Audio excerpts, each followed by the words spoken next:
Hello everyone, welcome back to public health insights. आज हम public health के एक इम्पॉर्टेंट टॉपिक पे डिस्कशन करेंगे जिसका नाम है पब्लिक हेल्थ सर्विलेंस। ये कॉम्पिटिटिव एग्जाम्स में भी पूछा जाता है, एंट्रेंस एग्जाम्स में भी पूछा जाता है और ये इसमें टाइप्स जो हैं वो थोड़े ज्यादा है और कंफ्यूजिंग होते हैं काफी टाइम स्टूडेंट्स के लिए। तो मैंने इस लेक्चर को बहुत ही इजी तरीके से डिजाइन किया है और आई एम वेरी श्योर कि at the end of the lecture आप बहुत अच्छे से इस टॉपिक को समझ जाएंगे। इन केस अगर आपको कोई भी क्वेश्चन होता है, कोई भी फीडबैक होता है, प्लीज कमेंट कर देना। और मैं बहुत श्योर हूँ कि आप इस टॉपिक को बहुत क्लियरली समझ जाएंगे इस लेक्चर के थ्रू। तो चलिए शुरू करते हैं। तो सबसे पहले एक क्विक ओवरव्यू देख लेते हैं कि आज हम लोग क्या क्या पढ़ने वाले हैं। तो सबसे पहले हम इम्पोर्टेंस से शुरुआत करेंगे कि पब्लिक हेल्थ सर्विलेंस क्यों इम्पोर्टेंट है, इसके इंट्रोडक्शन को देखेंगे। फिर हम डेफिनेशन देखेंगे, ऑब्जेक्टिव्स देखेंगे, सर्विलेंस साइकिल को अच्छे से समझेंगे, जो सर्विलेंस के डेटा सोर्सेज है उसके बारे में पढ़ेंगे, और टाइप्स ऑफ सर्विलेंस को काफी डिटेल में समझेंगे क्योंकि ये जो है वो सबसे इम्पोर्टेंट सब टॉपिक है इस टॉपिक का। उसके बाद हम पैसिव और एक्टिव सर्विलेंस के बीच में कंपैरिजन देखेंगे। और लास्ट में मैंने कुछ प्रीवियस ईयर क्वेश्चंस इंक्लूड किया है, जो कि डज नॉट मैटर कि आपने पहले सर्विलेंस वाला ये टॉपिक पढ़ा है कि नहीं पढ़ा है। अगर आप इस लेक्चर को अगर ध्यान से बस सुनते हैं ना, तो आप आराम से सारे क्वेश्चंस का सही जवाब दे सकते हैं। और मैं चाहती हूँ कि जब आप ये लेक्चर कंप्लीट करें तो उन क्वेश्चंस को जरूर अटेम्प्ट करें, उनको इग्नोर मत करें। और उन क्वेश्चंस को आप कमेंट सेक्शन में उन क्वेश्चंस के आंसर्स को जरूर मेंशन करें। और मैंने बहुत इजी तरीके से डिजाइन किया है और बहुत इजी लैंग्वेज में मैं समझाऊंगी, तो आई एम श्योर कि आपको 5 बाई 5 आपका करेक्ट होना ही है। तो चलिए शुरू करते हैं। तो कुछ सिंपल क्वेश्चन से स्टार्ट करते हैं। तो क्या आप बता सकते हैं कि कोविड 19 के केसेस कैसे ट्रैक किए गए थे, या कोई भी डेंगू या कोलेरा का आउटब्रेक होता है तो उसको कैसे डिटेक्ट किया जाता है, इंडिया को पोलियो फ्री कैसे डिक्लेयर किया गया था, गवर्नमेंट को कैसे पता लगता है कि किसी बीमारी के जो केसेस है वो बढ़ रहे हैं या घट रहे हैं। तो इन सब क्वेश्चंस का एक ही जवाब है, पब्लिक हेल्थ सर्विलेंस। ठीक है। तो सर्विलेंस जो है पब्लिक हेल्थ सिस्टम में आंख और कान की तरह काम करता है, इतना इंपॉर्टेंट होता है। क्यों इम्पोर्टेंट है? क्योंकि ये कंटिन्यूअसली हेल्थ रिलेटेड इंफॉर्मेशन को कलेक्ट करता है, अथॉरिटीज तक इस कलेक्टेड डेटा को इंटरप्रेट करने के बाद पहुंचाता है। और इससे क्या होता है, पब्लिक हेल्थ एक्शन जो है वो टाइमली लिया जाता है। अगर सर्विलेंस ना हो तो आउटब्रेक्स काफी देर तक पता नहीं लगेंगी, तो उसके कॉन्सिक्वेंसेस बहुत ज्यादा बढ़ जाएंगे। तो अब हम जानते हैं कि पब्लिक हेल्थ सर्विलेंस का एक्चुअल में डेफिनेशन क्या है। डेफिनेशन ये बहुत इंपॉर्टेंट है, अगर आप इस डेफिनेशन को अच्छे से बाय हार्ट कर लें तो आपके बहुत सारे क्वेश्चंस ऐसे ही सॉल्व हो जाएंगे। तो ये जो डेफिनेशन है उसमें मैंने कीवर्ड्स को हाईलाइट किया है, और ये डेफिनेशन वर्ल्ड हेल्थ ऑर्गेनाइजेशन का स्टैंडर्ड डेफिनेशन है, तो आपको ये बहुत अच्छे से याद रखना होगा। तो डब्ल्यूएचओ के अकॉर्डिंग पब्लिक हेल्थ सर्विलेंस का मतलब है हेल्थ रिलेटेड डेटा का कंटिन्यूअस और सिस्टमैटिक कलेक्शन, एनालिसिस, इंटरप्रिटेशन और डिसेमिनेशन, ताकि प्रॉपर पब्लिक हेल्थ एक्शन लिया जा सके। तो इस डेफिनेशन के कुछ इंपॉर्टेंट कीवर्ड्स हैं, जैसे कि कंटिन्यूअस। कंटिन्यूअस मतलब कि जो सर्विलेंस है ये एक ऑन गोइंग प्रोसेस है, ऐसा नहीं है वन टाइम प्रोसेस कि एक बार गए सर्विलेंस कर लिया काम खत्म हो गया, ऐसा नहीं है। कंटिन्यूअस प्रोसेस है, ऑन गोइंग प्रोसेस है। ठीक है।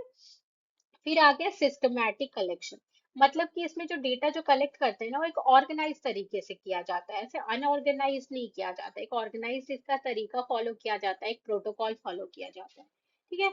अब डेटा कलेक्ट करने से तो बस नहीं हो जाता है, कलेक्शन के बाद अगर हम उस डेटा को समझेंगे नहीं, उसका मतलब नहीं निकालेंगे कि इस डेटा को ये डेटा कहना क्या चाह रहा है, उसमें से अगर पैटर्न्स हम आइडेंटिफाई नहीं कर पाएंगे तो हम पढ़ ही नहीं पाएंगे कि क्या है ये डेटा है क्या एक्चुअली में। तो एनालिसिस और इंटरप्रिटेशन का मतलब है जो भी कलेक्टेड डेटा है उसको समझना और उसमें पैटर्न्स आइडेंटिफाई करना। ठीक है। और सबसे इंपॉर्टेंट वर्ड यहाँ है एक्शन। तो याद रखिए, सिर्फ डेटा कलेक्ट करना सर्विलेंस नहीं होता है। सर्विलेंस तब कंप्लीट होता है जब कलेक्टेड इंफॉर्मेशन के बेसिस पर कुछ पब्लिक हेल्थ एक्शन लिया जाए। तो अब हम पढ़ते हैं ऑब्जेक्टिव्स क्या क्या है पब्लिक हेल्थ सर्विलेंस का। तो सबसे पहला ऑब्जेक्टिव है डिटेक्ट आउटब्रेक्स अर्ली, मतलब कि जो आउटब्रेक्स है उसको जल्दी से पता लगाना। ठीक है, जितनी जल्दी आउटब्रेक्स का पता लगेगा उतनी जल्दी एक्शन लिया जाएगा, उतने कम कॉन्सिक्वेंसेस, उतने रिड्यूस्ड कॉन्सिक्वेंसेस और केसेस होंगे डिजीज के। सेकेंड ऑब्जेक्टिव हो गया डिजीज ट्रेंड को मॉनिटर करना। अब ये क्यों जरूरी है? क्योंकि अगर हमें पता लगेगा कि अच्छा हम कोई अगर एक्शन इन अगर फॉर एग्जांपल अगर हम सोच ले कि कुछ हमारे पास कुछ डेटा आया था, उससे हम पब्लिक हेल्थ एक्शन लेने लग गए। अब वो एक्शन काम कर रहा है, इफेक्टिव है कि नहीं है, उससे केसेस बढ़ रहे हैं या घट रहे हैं, वो पढ़ना बहुत जरूरी है। उसके उसके बेसिस पे ही हम डिसाइड कर पाएंगे कि जो डिजीज है उसका ट्रेंड बढ़ रहा है या घट रहा है, नंबर ऑफ केसेस का क्या हो रहा है। तो बहुत जरूरी है डिजीज ट्रेंड को मॉनिटर करना। तीसरा ऑब्जेक्टिव है आइडेंटिफाई हाई रिस्क ग्रुप। अब हमारे पास बहुत ज्यादा लिमिटेड रिसोर्सेज होते हैं, हमारे पास man money power and time बहुत अनलिमिटेड नहीं होता है। तो हम ऐसे लो रिस्क ग्रुप पे उसको वेस्ट नहीं कर सकते हैं।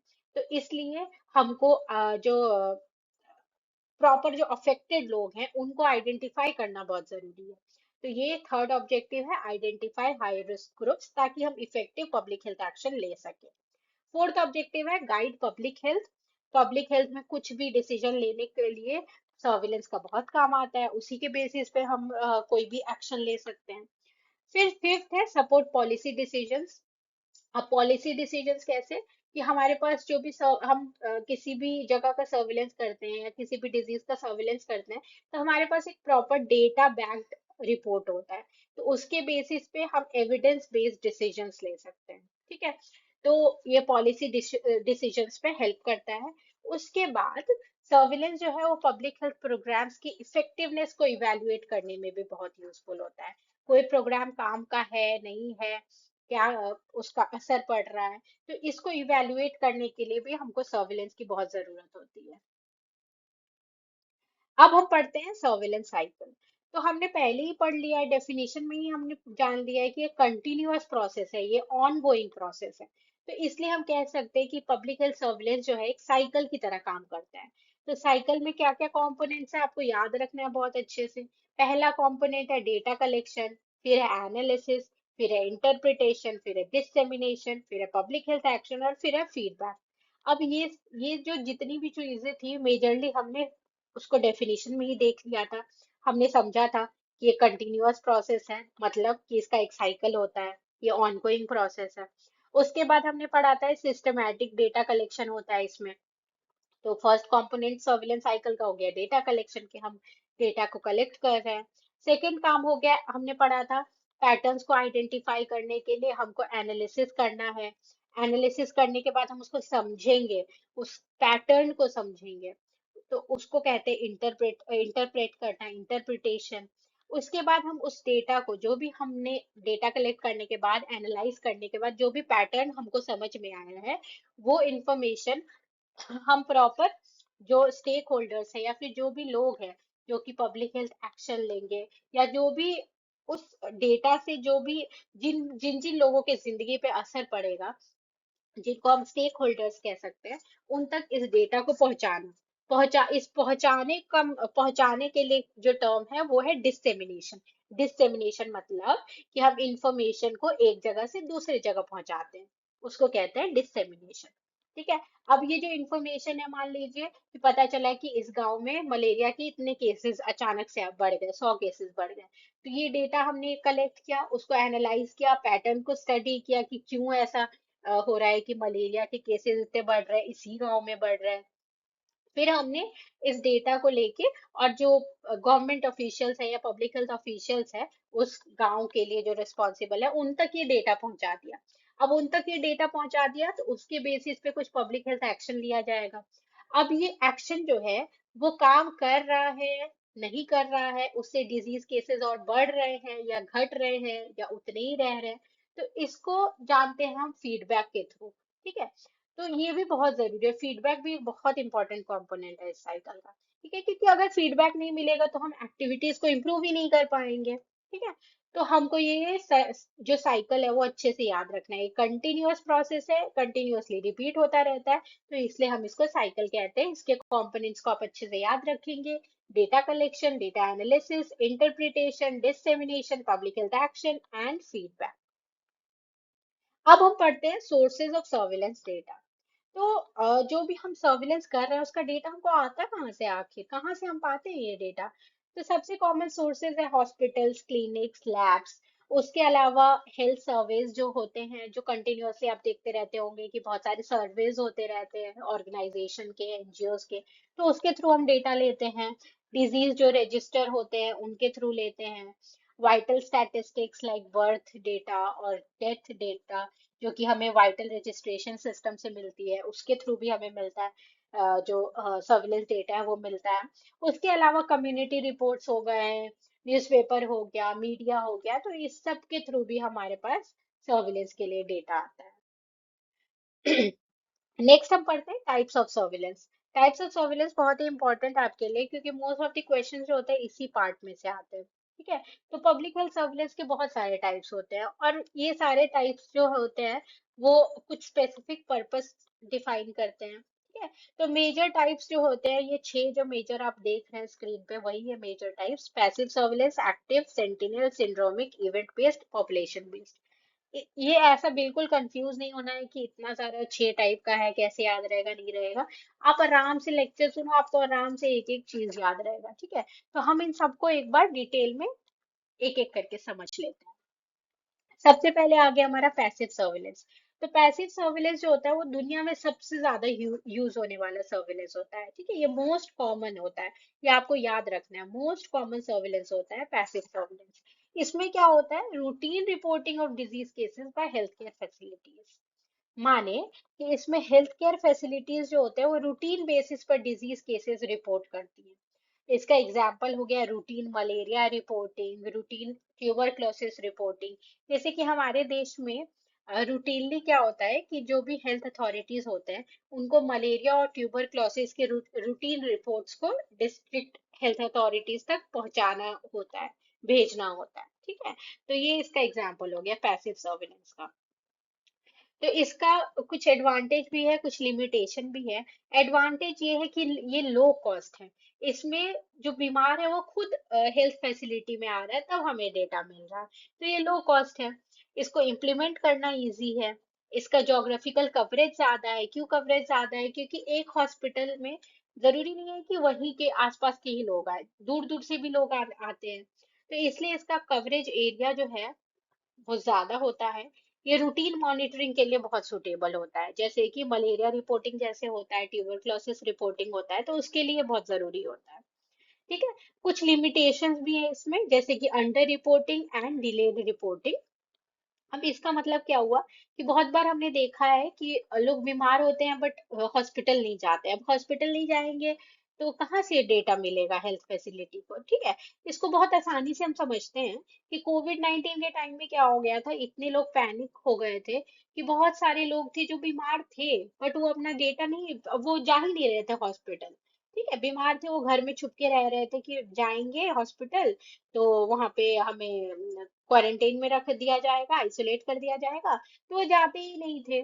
ठीक है। वो घर में ही रह जाते थे। तो उससे हम क्या समझ सकते हैं कि इसमें अंडर रिपोर्टिंग बहुत ज्यादा होता है, और डिलेड रिपोर्टिंग भी ज्यादा होता है। बहुत बार होता है कि लोग बीमार रहते हैं, फिर डिले करते रहते हैं कि अरे ठीक हो जाएंगे, ठीक हो जाएंगे।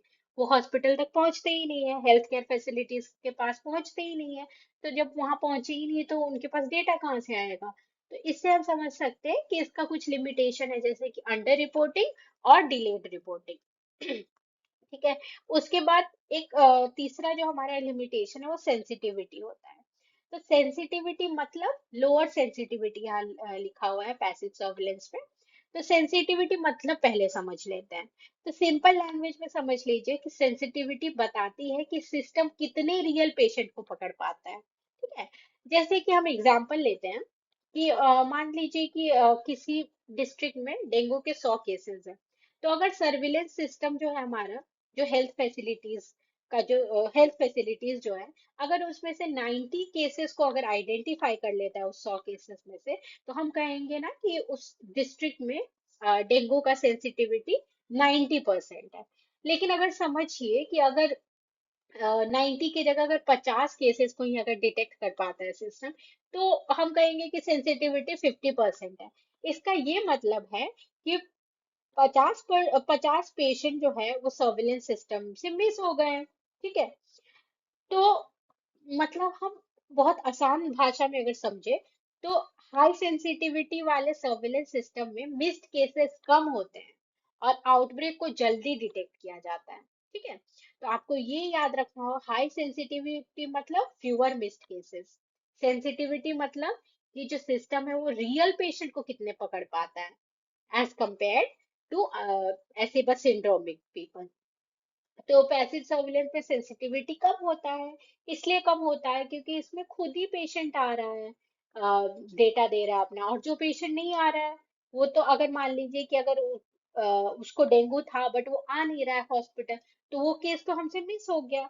तो इसमें इससे हम समझ सकते हैं कि जो पैसिव सर्विलेंस होता है उसमें सेंसिटिविटी कम होता है, लोअर सेंसिटिविटी होता है। इसका डेटा क्वालिटी जो होता है वो भी वैरी कर सकता है, जरूरी नहीं है कि हमारा डेटा क्वालिटी बहुत अच्छा ही होगा इस केस में। उसके बाद हम आते हैं एक्टिव सर्विलेंस में। तो एक्टिव सर्विलेंस एक्टिव है, एक्टिव मतलब कि जो हेल्थ फैसिलिटी है, हेल्थ अथॉरिटी जो है इसमें बहुत एक्टिव है। तो एक्टिव माने कि हेल्थ अथॉरिटी जो है खुद जा जा के केसेस को सर्च करती है इसके इस सर्विलेंस में। ठीक है, जैसे कि कांटेक्ट ट्रेसिंग हो गया, कोविड 19 में कांटेक्ट ट्रेसिंग बहुत हो रहा था कि अगर कोई अगर पता चलता था कोई कोविड 19 का केस आया है तो उसके कांटेक्ट में कितने लोग आए हैं उनका कांटेक्ट ट्रेसिंग होता था। तो एक्टिव सर्विलेंस में कांटेक्ट ट्रेसिंग होता है, हाउस टू हाउस सर्वेज होता है जिसमें कि हेल्थ अथॉरिटीज जो फील्ड वर्कर्स होते हैं वो जाते हैं घर घर जाके पता लगाते हैं डिजीज के बारे में, आउटब्रेक को इन्वेस्टिगेट करने में बहुत हेल्पफुल होता है। जब आउटब्रेक्स होता है जैसे कि कोविड 19 हुआ था तब एक्टिव सर्विलेंस बहुत काम की चीज थी। ठीक है, इसके कुछ एडवांटेजेस होते हैं, कुछ लिमिटेशंस होते हैं। एडवांटेजेस हैं कि इसका हाई सेंसिटिविटी होता है। अब पैसिव में हम जान रहे थे कि जो पेशेंट था वो खुद हॉस्पिटल आ रहा था, हेल्थ फैसिलिटी के पास आ रहा था। इस तो इसलिए जो नंबर ऑफ पेशेंट्स थे उसको पकड़ पाना थोड़ा मुश्किल था। ठीक है, वो डेटा बहुत एक्यूरेट नहीं था क्योंकि बहुत सारे पेशेंट आते ही नहीं है, हॉस्पिटल ही नहीं आते, घर पे ही रह जाते हैं। और इसमें क्या होता है एडवांटेज कि इसमें जो हेल्थ अथॉरिटी होता है वो जा जाके पकड़ता है पेशेंट को। ठीक है, तो इसमें सेंसिटिविटी जो है वो ज्यादा होता है, हाई होता है। इसका डेटा एक्यूरेट होता है क्योंकि इसमें हेल्थ अथॉरिटीज जो एक्टिवली पार्टिसिपेट करे, एक्टिवली जा जाके ढूंढ रहे हैं। इसमें ये अर्ली आउटब्रेक को डिटेक्ट करने में बहुत हेल्पफुल होता है। इसको केस को रिटेन करना इसमें इजी होता है। इसके कुछ लिमिटेशंस है, जैसे कि अब हेल्थ वर्कर्स एक एक घर जाएंगे, एक एक लोग को पकड़ेंगे, तो ये जो है वो हर तरह से रिसोर्स इंटेंसिव होगा। जैसे कि ये टाइम भी ज्यादा लेगा, पैसा भी ज्यादा लेगा, लोग भी, मैन पावर भी इसमें ज्यादा चाहिए होंगे। तो हमारे पास इतने अनलिमिटेड तो रिसोर्सेज है नहीं, तो इसलिए ये लॉन्ग पीरियड्स के लिए सस्टेनेबल नहीं होते। फिर आ जाता है सेंटिनल सर्विलेंस। तो सेंटिनल सर्विलेंस में क्या होता है, selected reporting sites monitor disease trends. इसमें बेसिकली क्या होता है कि कुछ हॉस्पिटल्स को या हेल्थ फैसिलिटीज को सेलेक्ट किया जाता है और उनका रिपोर्ट लिया जाता है। ठीक है, और ये जो हॉस्पिटल्स जो सेलेक्ट हुए या हेल्थ फैसिलिटी जो सेलेक्ट हुआ उसको हम सेंटिनल साइट्स भी कहते हैं। तो ये जो साइट्स है वो डिजीज ट्रेंड को मॉनिटर करने में और अर्ली वार्निंग सिग्नल्स को प्रोवाइड करने में बहुत हेल्प करती है। ठीक है, इसका बहुत ही अच्छा एग्जांपल है इन्फ्लुएंजा सर्विलेंस और HIV सेंटिनल सर्विलेंस। बहुत सारे एग्जाम्स में क्वेश्चन आया है HIV को किस सर्विलेंस के थ्रू हम ट्रेस करते हैं, तो वो सेंटिनल सर्विलेंस होता है। इसके कुछ एडवांटेजेस हैं, जैसे कि ये कॉस्ट इफेक्टिव होता है। कॉस्ट इफेक्टिव क्यों है, क्योंकि इसमें मान लीजिए डिस्ट्रिक्ट में 100 हॉस्पिटल्स हैं, तो उसमें से 10 को चूज किया गया जिनका जिनका रिपोर्ट लिया जाएगा डिजीज ट्रेंड को मॉनिटर करने के लिए। तो अगर उस डिस्ट्रिक्ट के 100 हॉस्पिटल्स को अगर हम पढ़ते, उसमें उसको अगर मॉनिटर करते, तो ज्यादा कॉस्टली पड़ता है एज कम्पेयर टू अगर हम बस 10 को चूज करके अगर कर रहे हैं। तो इसका एडवांटेज है कॉस्ट इफेक्टिव है, हाई क्वालिटी डेटा देता है क्योंकि इसमें हॉस्पिटल्स को खुद ही सेलेक्ट किया जाता है, तो इसका क्वालिटी डेटा अच्छा होता है। ये ट्रेंड्स को मॉनिटर करने में यूजफुल होता है। अर्ली वार्निंग, जब आउटब्रेक जब अर्ली स्टेज में होता है उस टाइम में बहुत हेल्पफुल होता है। इसके कुछ लिमिटेशंस है कि जैसे कि एग्जांपल मैंने पहले दिया कि एक डिस्ट्रिक्ट में 100 हॉस्पिटल्स है उसमें से 10 को चूज किया, तो 10 को चूज किया तो वो जरूरी नहीं है ना कि वो 10 पूरे इंटायर 100 हॉस्पिटल्स को रिप्रेजेंट करेंगे। जरूरी नहीं है। हो सकता है कि एक जो हॉस्पिटल या फिर जो ये 10 हॉस्पिटल्स चूज हुए उसमें केसेस का नंबर ज्यादा है, और जो 90 रिमेनिंग जो उसमें केसेस बहुत कम है, तो ये रिप्रेजेंटेटिव तो नहीं होंगे पूरे एंटायर पॉपुलेशन के। तो ये इसका एक लिमिटेशन हो गया। इसका कवरेज भी लिमिटेड होता है। और कुछ जो लोकल आउटब्रेक है वो मिस हो सकते हैं। क्यों मिस हो सकते हैं? क्योंकि हमने खुद से ही सेलेक्ट किया है ना इसमें साइट्स कि कहाँ से हमको रिपोर्ट लेना है। कुछ जो साइट्स है वहीं से बस डिजीज को स्टडी करना है। तो इसमें कुछ लोकल जो आउटब्रेक्स है वो मिस हो सकते हैं। अब बात करते हैं हम सिंड्रोमिक सर्विलेंस की।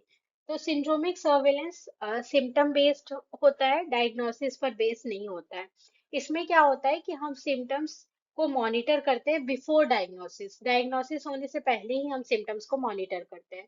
फॉर एग्जांपल कोविड 19 में ले लीजिए, फीवर, ब्रेथलेसनेस जो था वो सिम्टम था। तो उसके बेसिस पे हम समझ रहे थे कि अच्छा इसको कोविड 19 हो सकता है कि नहीं हो सकता है। ठीक है। तो इसके कुछ एडवांटेजेस हैं, जैसे कि early detection before diagnosis. Early detect कर सकते हैं डायग्नोसिस से पहले। कोविड 19 में बहुत टाइम तक पता नहीं था कि कौन से टेस्ट से ये कंफर्म हो पाएगा कोविड 19 है कि नहीं। तो सिम्टम के बेस पे पता लगा रहे थे, मॉनिटर कर रहे थे। तो इसका एडवांटेज है अर्ली डिटेक्शन बिफोर डायग्नोसिस। और जैसे ही हमको सिम्टम का पता चल रहा था कोविड 19 में, तो तुरंत उसको, उस इंसान को आइसोलेट कर देते थे, क्वारंटीन में डाल देते थे। तो रैपिड रिस्पॉन्स भी इसमें पॉसिबल होता है। ये यूजफुल होता है during emerging outbreaks like Covid 19। और इसमें आप रियल टाइम मॉनिटरिंग कर सकते हैं, मतलब कि मॉनिटर कर सकते हैं कि उसका सिम्टम कम हुआ है या ज्यादा हुआ है। तो ये रियल टाइम मॉनिटरिंग पे बेस्ड होता है। उसके अलावा आ गया हमारे कुछ लिमिटेशंस। लिमिटेशंस में पहला लिमिटेशन है लो स्पेसिफिसिटी। लो स्पेसिफिसिटी का मतलब क्या होता है? स्पेसिफिक होना। स्पेसिफिक होना क्या होता है कि जहाँ पे भी सेंसिटिविटी का फोकस, सेंसिटिविटी हमने पढ़ लिया कि सेंसिटिविटी का फोकस होता है एक्चुअल पेशेंट को पकड़ना, एक्चुअल पेशेंट्स को आइडेंटिफाई करना। बट स्पेसिफिसिटी का फोकस उन लोगों को करेक्टली आइडेंटिफाई करना होता है जो डिजीज से अफेक्टेड नहीं है। ठीक है। तो सिंपल लैंग्वेज में बोल सकते हैं कि स्पेसिफिसिटी बताती है कि सर्विलेंस सिस्टम हेल्दी लोगों को गलती से पेशेंट डिक्लेयर करने से कितना बचता है। ठीक है। एक बार और मैं बोल रही हूँ। स्पेसिफिसिटी बताती है कि सर्विलेंस सिस्टम हेल्दी लोगों को गलती से पेशेंट डिक्लेयर करने से कितना बचाता है। जैसे कि एक एग्जांपल ले लीजिए, मान लीजिए कि 100 लोग हैं, उसमें से 80 लोग जो है वो हेल्दी है। अगर सर्विलेंस सिस्टम उन 80 हेल्दी लोगों में से 76 को करेक्टली हेल्दी आइडेंटिफाई कर लेता है, और सिर्फ 4 लोगों को गलती से डिजीज वाला मान लेता है, तो सिस्टम की स्पेसिफिसिटी हाई मानी जाएगी। ठीक है। तो हाई स्पेसिफिसिटी का मतलब है कम फॉल्स पॉजिटिव, यानी कि कम गलत लोगों को पकड़ना। ठीक है। तो इससे रिसोर्सेज वेस्ट नहीं होते और अननेसेसरी हमको इंटरवेंशन भी नहीं करना पड़ता है। तो ये आपको याद रखना होगा। स्पेसिफिसिटी मतलब हेल्दी लोगों को करेक्टली हेल्दी पहचानने की कैपेसिटी। तो इसमें जरूरी नहीं था ना ऐसा कि, क्योंकि कोविड 19 में क्या हो रहा था कि सिम्टम के बेस पे बोल दे रहे थे कि अरे इसको कोविड 19 है। जरूरी तो नहीं कि उसको कोविड 19 ही निकलता था। बहुत बार हुआ था कि बस सिम्टम था, डायग्नोसिस करने पे नहीं नहीं निकला कोविड 19। तो वैसे ही समझ सकते हैं कि जो सिंड्रोमिक सर्विलेंस होता है उसकी जो स्पेसिफिसिटी होती है, केसेस को करेक्टली आइडेंटिफाई करने की जो क्षमता होती है वो कम होती है। ठीक है। इसमें बहुत सारे फॉल्स अलार्म्स होते हैं, बहुत सारे ऐसे लोगों को पकड़ लेते हैं जो एक्चुअली में अफेक्टेड नहीं होते हैं। और इसमें वैलिडेशन रिक्वायर्ड होता है। जरूरी नहीं है कि हम बस सिम्टम्स के बेसिस पे पकड़े और फिर इंटरवेंशन शुरू कर दिया। ये एक ये एक इफेक्टिव तरीका नहीं है। इसमें ठीक है, सिम्टम के बेसिस पे पकड़े, बट उसके बाद लेबोरेटरी कंफर्मेशन भी इसमें जरूरी होता है सिंड्रोमिक सर्विलेंस में। तो ये इसका एक लिमिटेशन हो गया। अब इवेंट बेस्ड सर्विलेंस क्या होता है? तो इवेंट बेस्ड सर्विलेंस जो होता है वो इनफॉर्मल सोर्सेज से इंफॉर्मेशन कलेक्ट करता है। इनफॉर्मल सोर्सेज क्या हो गए? जैसे कि न्यूज रिपोर्ट हो गया, सोशल मीडिया पोस्ट हो गया, कम्युनिटी में कोई अलर्ट हो गया, किसी टाइप का र्यूमर हो गया। ठीक है। तो इन सब से जो भी हमारे पास डेटा होता है ना, उसके बेसिस पे भी सर्विलेंस होता है।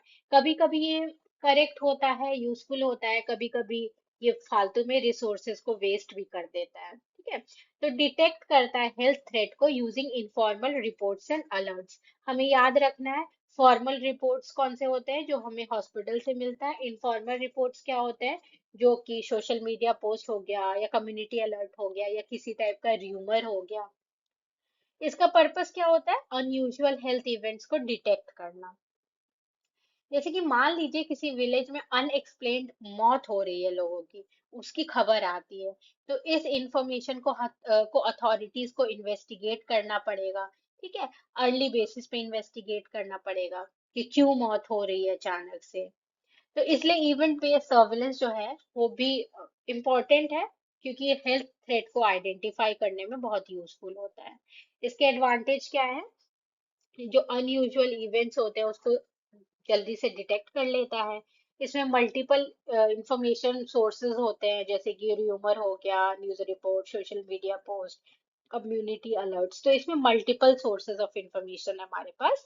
ये इमर्जिंग डिजीजेस को आइडेंटिफाई करने में भी यूजफुल होता है। कोई अचानक से डिजीज होने लग गई तो उसको आइडेंटिफाई करने में यूजफुल होता है। ये कैप्चर करता है इंफॉर्मेशन को जो कि रूटीन सिस्टम से मिस हो गया हो। ठीक है, जो भी मिस हो जाता है रूटीन सिस्टम से उसको आइडेंटिफाई करने में भी इम्पोर्टेंट होता है इवेंट बेस्ड सर्विलेंस। इसके कुछ लिमिटेशंस है, जो इंफॉर्मेशन है बहुत बार र्यूमर हो सकता है, इनएक्यूरेट हो सकता है। इसके वजह से फॉल्स अलार्म हो सकते हैं, लोग में अचानक से बेचैनी आ सकती है सब न्यूज़ सुन के। तो इसके लिए वेरिफिकेशन जरूरी होता है, जो कि अलग से फिर टाइम कंज्यूमिंग होता है, तो ये एक लिमिटेशन होता है। इसका डेटा का क्वालिटी जो होता है बहुत रिलायबल नहीं होता है मोस्ट ऑफ द टाइम्स। उसके बाद हम आ गए पॉपुलेशन बेस्ड सर्विलेंस पे। तो जो पॉपुलेशन बेस्ड सर्विलेंस होता है, इसमें एक डिफाइंड पॉपुलेशन के हेल्थ इवेंट्स को मॉनिटर किया जाता है। एक डिफाइंड पॉपुलेशन को, एक पॉपुलेशन को पकड़ा जाता है, डिफाइंड पॉपुलेशन को। उसमें जो हेल्थ इवेंट्स है, जो भी हेल्थ रिलेटेड इवेंट्स हो रहे हैं, जैसे डिजीज हो गया, कोई अलग सा डिजीज हो गया, आउटब्रेक हो गया, तो उसको फिर मॉनिटर किया जाता है। ठीक है, डिफाइंड पॉपुलेशन के पॉपुलेशन में सर्विलेंस किया जाता है। इसके एग्जांपल्स हो गए कैंसर रजिस्ट्रीज, जैसे कि एग्जांपल हो कैंसर रजिस्ट्रीज, बर्थ रजिस्ट्रीज और डेथ रजिस्ट्रीज। ठीक है, तो क्योंकि सर्विलेंस पॉपुलेशन क्लियरली डिफाइंड होती है, इसलिए डिजीज बर्डन और ट्रेंड का एक्यूरेट एस्टिमेशन पॉसिबल होता है इसमें। इसमें हमको पता होता है कि किस पॉपुलेशन को पकड़ना है, स्पेसिफिक पॉपुलेशन को, तो हमको उसका डिजीज बर्डन और ट्रेंड भी अच्छे से मालूम होता है। ठीक है, ये एक ये पब्लिक हेल्थ प्लानिंग और पॉलिसी मेकिंग के लिए बहुत इंपॉर्टेंट होता है। जैसे कि कैंसर का डिजीज बर्डन, कैंसर डिजीज का कितना बर्डन है उसको समझना, उसका डिजीज का कैंसर का ट्रेंड क्या है, तो उस सब को पढ़ने के लिए पॉपुलेशन बेस्ड सर्विलेंस काम में आता है। इसका एडवांटेज क्या है, ये रिप्रेजेंटेटिव डेटा है, एक्यूरेट डिजीज बर्डन को एस्टिमेट करता है, पॉलिसी प्लानिंग में हेल्पफुल होता है, इंसिडेंस और प्रीवेलेंस के कैलकुलेशन को अलाउ करता है। इससे हम इंसिडेंस और प्रीवेलेंस सब जान सकते हैं डिजीज के बारे में। इसके लिमिटेशंस क्या है, इसको एक पॉपुलेशन को पकड़ के सर्विलेंस करना, that is expensive to maintain. ये रिसोर्स इंटेंसिव होता है, इसमें रिसोर्स चाहिए होता है हमें। इसमें डेटाबेस जो होता है उसके मैनेजमेंट के लिए हमें अलग से लोग चाहिए होते हैं, अलग से टेक्नोलॉजी चाहिए होती है। इसका जो इम्प्लीमेंटेशन है वो कॉम्प्लेक्स होता है as compared to other types of surveillance. तो अब हमारा लास्ट आ गया इंटीग्रेटेड सर्विलेंस। तो इंटीग्रेटेड सर्विलेंस क्या होता है, ये कंबाइन करता है monitoring of multiple diseases and health conditions through a single coordinating reporting and response mechanism. एक सिंगल कोऑर्डिनेटिंग एक सिंगल कोऑर्डिनेटेड रिपोर्टिंग और रिस्पांस मैकेनिज्म है, जिसमें हम मल्टीपल डिजीजेस को कंबाइनली मॉनिटर कर सकते हैं, मल्टीपल डिजीजेस और हेल्थ कंडीशंस को कंबाइनली मॉनिटर कर सकते हैं एक सिंगल कोऑर्डिनेटेड रिपोर्टिंग और रिस्पांस मैकेनिज्म से। अब इसका एग्जाम्पल, बहुत अच्छा एग्जाम्पल है integrated disease surveillance programme, IDSP, जो कि मैं नेक्स्ट वीडियो इस पे बनाऊंगी, आईडीएस एसपी पे, जिसमें मैं इसको अच्छे से और एक्सप्लेन करूंगी। तो इंटीग्रेटेड मतलब कि कंबाइंड होता है, इंटीग्रेट करना मतलब कंबाइन करना। तो इससे आप याद रख सकते हैं, इंटीग्रेटेड मतलब कंबाइन करना। ठीक है। इसके कुछ एडवांटेजेस हैं, जैसे कि एफिशिएंट यूज ऑफ रिसोर्सेज। इसमें रिसोर्सेज जो हैं उसको एफिशिएंटली यूज किया जाता है मल्टीपल डिजीजेस और हेल्थ कंडीशन को रेगुलेट करने के लिए। और एफिशिएंट क्यों है? क्योंकि एक सिंगल कोऑर्डिनेटेड रिपोर्टिंग और रिस्पांस मैकेनिज्म से आप मल्टीपल डिजीज और हेल्थ कंडीशन को मॉनिटर कर सकते हैं। इसमें डुप्लीकेशन का चांस कम हो जाता है। ये कॉम्प्रिहेंसिव डिजीज मॉनिटरिंग सिस्टम है, मतलब कॉम्प्रिहेंसिव एंड कोऑर्डिनेटेड है। इसमें बेटर कोऑर्डिनेशन है हेल्थ प्रोग्राम्स के थ्रू, क्योंकि आप एक ही जगह पे मल्टीपल डिजीजेस और हेल्थ कंडीशंस को एक साथ जानते हैं, मॉनिटर करते हैं। ये स्ट्रेंथन करता है आउटब्रेक डिटेक्शन और रिस्पॉन्स को। कि अगर कुछ भी पता चलता है, थोड़ा सा भी कुछ आउटब्रेक का चांस है, तो जल्दी से रिस्पॉन्स ले सकते हैं, डिटेक्ट कर सकते हैं जल्दी से। इसके लिमिटेशंस क्या है? ये कॉम्प्लेक्स है मैनेज करने के लिए। ठीक है। अब बहुत सारे डिजीजेस को और हेल्थ कंडीशंस को एक साथ अगर मॉनिटर करना है तो उसके लिए थोड़ा मेहनत लगता है, तो ये कॉम्प्लेक्स है मैनेज करना। इसके लिए रिक्वायर्ड जो कोऑर्डिनेशन है वो स्ट्रॉन्ग चाहिए होता है। ठीक है। क्योंकि हम बहुत सारे multiple diseases and health conditions को डील कर रहे हैं, तो कोऑर्डिनेशन स्ट्रॉन्ग होना चाहिए। विद डेटा इंटीग्रेशन में चैलेंजेस आते हैं, क्योंकि हमारा डेटाबेस बड़ा होता है। इसमें ट्रेन्ड पर्सनल और इंफ्रास्ट्रक्चर की जरूरत होती है। टेक्निकल एंड ऑपरेशनल डिफिकल्टीज होते हैं इसमें, जो इतना ज्यादा डेटाबेस होता है कि इसको मॉनिटर करना, इसको ऑपरेट करना भी टफ होता है। उसके बाद हमारा आ गया comparison between passive surveillance and active surveillance.